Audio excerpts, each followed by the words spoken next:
자, 지금부터는 트랭글의 운동을 기록하는 방법에 대해서 알려드리겠습니다.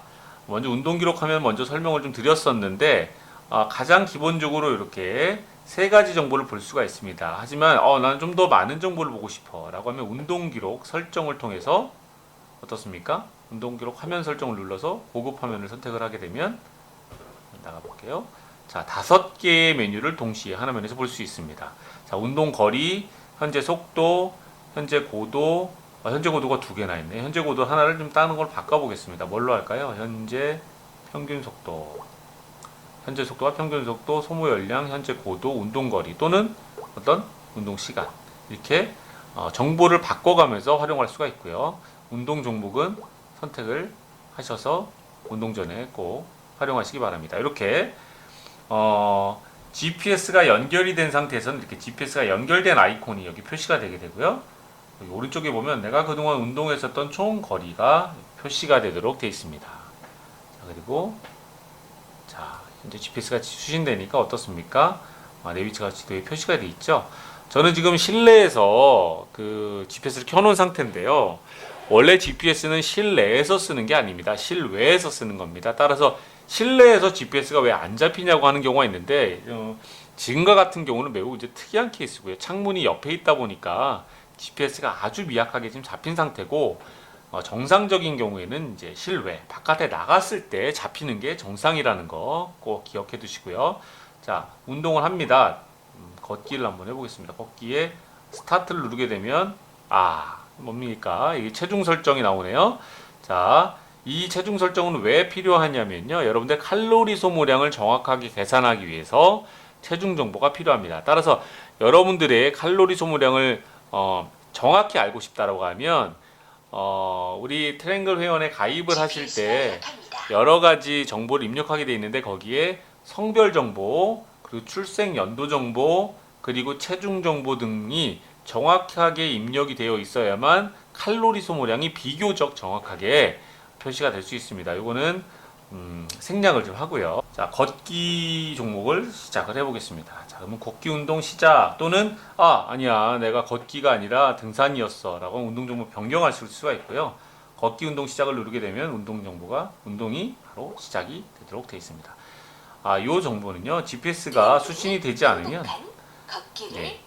GPS 수신이 되지 않으면 운동이 시작이 되지 않습니다. 자, 이렇게 운동 시간이 가고요. 속도 정보가 움직이게 되고요. 속도에 따라서 어떻습니까? 거리도 이제 늘어나게 되고 그렇겠죠. 운동 중에도 언제든지 여러분들 그 속도나 정보를 이제 바꿀 수가 있습니다. 내가 이동한 거리로 이렇게 바꾸게 되면 이제 운동 거리가 이렇게 표시가 되도록 되어 있고요. 자, 누르게 되면 내가 이제 이동하는 모습을 볼 수가 있습니다. 하단에 있는 정보가 있는데요. 누르게 되면 나침반 정보와 어떤 가장 기본적인 운동 정보도 볼 수가 있고요. 태핑하면 떨어집니다. 요겁니다. 예. 요거 누르면 정보가 나오고 끌 수가 있습니다. 자, 그리고 다시 운동 기록 화면으로 가게 되면 기타 등등의 정보를 바꿔서 쓸 수가 있고요. 아까 우리가 웨이포인트 제가 설명을 좀 드렸는데 웨이포인트가 바로 요겁니다. 내가 운동하는 중에 어떤 정보를 좀 저장하고 싶다라고 하면 여기 있는 아이콘 버튼을 누르시게 되면 어떤 정보를 저장할 수 있냐면요. 제목을 입력할 수가 있고요. 자,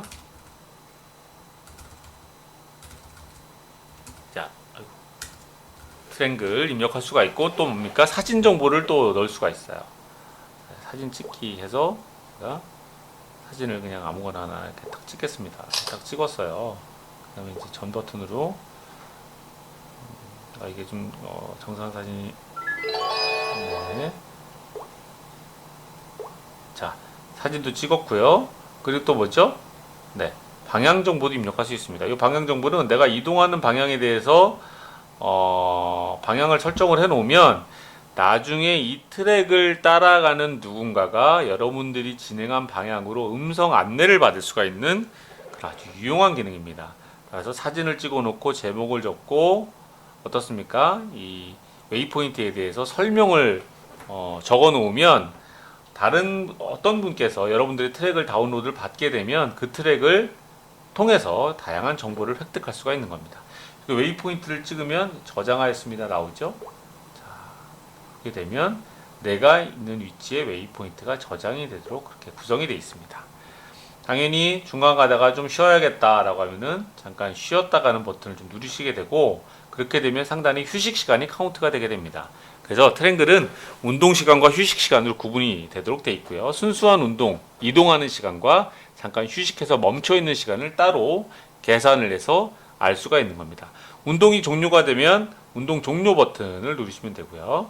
운동 종료를 누르게 되면 트랙 이름과 트랙에 대한 소개, 그리고 운동을 하시면서 잠깐 요 카메라 기능을 이용을 해서 찍었던 사진들을 3개 정도를 이렇게 붙여 놓을 수가 있습니다. 이렇게 되면 여러분들 GPS 트랙에 사진이 3장이 항상 붙어서 저장이 되도록 되어 있습니다. 그래서 저장을 누르게 되면 트랙 정보가 저장이 된 겁니다. 자, 운동이 끝나게 되면 여러분들 배지를 받게 됩니다. 자, 배지는요, 현장에서 획득했다라고 하는 정보를 반드시 확인하셔야 됩니다.